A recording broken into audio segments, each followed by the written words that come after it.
Interim trials of a new experimental drug for severe COVID suggests it cuts the risk of hospitalization or death by about half. If authorized by regulators, the new drug, which is a pill, would be the first oral antiviral medication for COVID-19. Scientists have warned that the scale of deforestation risks turning the Amazon into terrain more like savanna, with deadly consequences for people in northern Brazil. A retired French police officer who killed himself this week has been identified as the man behind a series of rapes and murders. Francois Verove is reported to have left a suicide note confessing to the crimes. Europe's first mission to Mercury is expected to reach its destination in the coming hours. The Bepi Colombo spacecraft will fly by the planet at high speeds, taking pictures of the planet. In the United States, drug maker Merck says its experimental COVID-19 drug can reduce deaths and hospitalizations by half for people recently infected with the coronavirus. North Korea says it launched a newly developed anti-aircraft missile Thursday. It was the country's latest launch in a series of missile tests in recent weeks. In Guinea, the leader of last month's military overthrow of the government, Mamadi Doumbouya, is sworn in as the temporary president. And in Japan, Prime Minister Yoshihide Suga ends the coronavirus state of emergency in 19 areas, including Tokyo. We begin with an announcement from Japan's Imperial Household Agency. Princess Mako will marry her boyfriend Komuro Kei on October 26th. It comes after years of delay and intense public scrutiny. The couple will not have a traditional wedding ceremony reserved for imperial family members. The 29-year-old Princess Mako is the eldest daughter of Crown Prince and Princess Akishino. Her boyfriend Komuro recently returned to Japan after living in New York to study law. Once he finishes a self-isolation period as a precaution for the coronavirus, the couple will see each other for the first time in 3 years. Their planned engagement was first announced in 2017, but it was postponed after media reported on a financial dispute between Komuro's mother and her former fiancé. Princess Mako declined to receive a lump sum of about $1.4 million, which she's eligible for upon her marriage. Agency officials say behind that decision was the significant stress she had faced. They say it was caused by what appeared to be defamatory information about their families, as well as public criticism over receiving the payment. The officials also say the princess has been diagnosed with complex PTSD because of the criticism. The couple will start their new life together in New York as Komuro works at a law firm there. They plan to hold a news conference after they get married. Japan's coronavirus state of emergency was fully lifted on Friday. Many restaurants and bars have reopened across the country.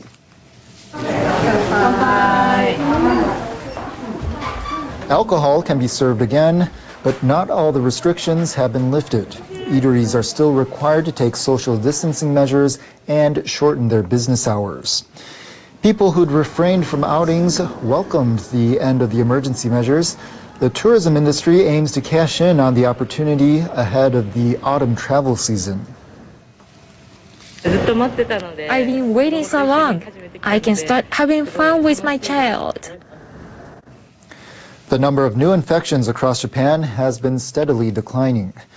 Recent daily figures have been less than 10% of those during the midsummer peak in cases. But a member of the government's panel of experts warns people to remain vigilant. It's possible that coronavirus infections may increase again in the autumn and winter. We need to maintain the current level of daily cases or further decrease the counts to avoid a rebound. Professor Tateda said health authorities must enhance the capabilities of the country's medical system in case of another surge. The new leader of Japan's main ruling Liberal Democratic Party has officially announced his party executives. Kishida Fumio is virtually assured of becoming prime minister next week. We must continue to tackle the new coronavirus with determination. We must steadily push forward with economic measures. We must fulfill our political responsibilities and produce results. Kishida will go into the upcoming lower house election with these new party officials. Amari Akira will be in the key post of Secretary General. He was a central figure who rallied support for Kishida in this week's leadership race. Fukuda Tatsuo was named General Council Chairperson. That's the party's highest decision-making body. Fukuda leads a group of junior lawmakers calling for reforms. Takaichi Sanae will be Policy Research Council Chairperson. She'll start drawing up the party's platform for the national election. Takaichi came in third behind Kishida in Wednesday's LDP leadership race. In the runoff, many of her supporters are believed to have given their votes to Kishida. And Endo Toshiaki was named Election Strategy Committee Chairperson. He served as the minister in charge of the Tokyo Olympic and Paralympic Games.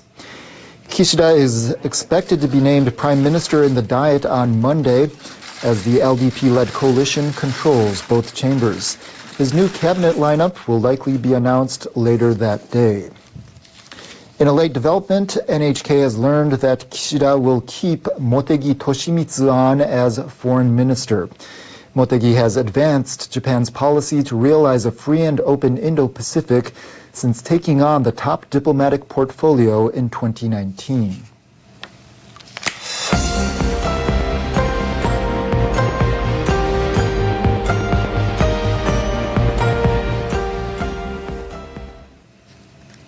Strong winds lashed the Tokyo area on Friday as a typhoon sweeps Japan's Pacific coast. Weather officials have called on people to stay alert for violent winds, high waves, and mudslides. Japan's meteorological agency says Typhoon Mindule is moving north along the Japanese archipelago. It brought torrential rain to the Izu Island chain south of the capital and to the greater Tokyo area, including Chiba Prefecture. The highest emergency alert was in place for part of Isumi City on the Chiba coast. A river there overflowed its banks. Some residential areas are still without power. Forecasters warn very strong winds will continue in coastal areas in the country's northeast. They also ask people to stay on alert about possible mudslides, rough sea conditions, and high waves. People have been urged to keep up to date on developments and be ready to move to safety if necessary. Evacuation centers have been set up in several locations in affected areas. Train services in parts of Chiba and Ibaraki prefectures have been suspended. Nearly 200 flights were canceled at Tokyo's Haneda Airport on Friday. Our meteorologist Sayaka Mori has more on Typhoon Mindule in World Weather. Hello there. Thankfully, Typhoon Mindule didn't make landfall in the main island of Japan, but it approached the area, so we saw stormy conditions. Gusts were as high as 150 kilometers per hour in the East Islands. Also, we saw 260 millimeters of rainfall in places like Katsura and Oshima in 24 hours. Mindule will continue to pull away from Japan and continue to weaken as we go into the weekend.